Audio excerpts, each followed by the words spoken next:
மெய்ப்பன் குரலை கேட்பேன் நானும் பின் தொடர்வேன். நல்ல மெய்ப்பன் குரலை கேட்பேன் நானும் பின் தொடர்வேன்.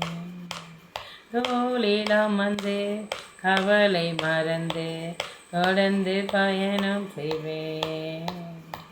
தோளிடம் வந்து கவலை மறந்து தொடர்ந்து பயணம் செய்வேன்.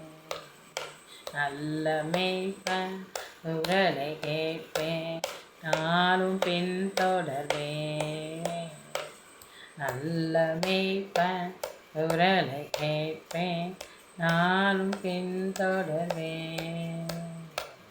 எனது தலைவன் இயேசுராஜ மார்பில் சாய்ந்து சாய்ந்து மகிழ்ந்து மகிழ்ந்திருப்பேன்.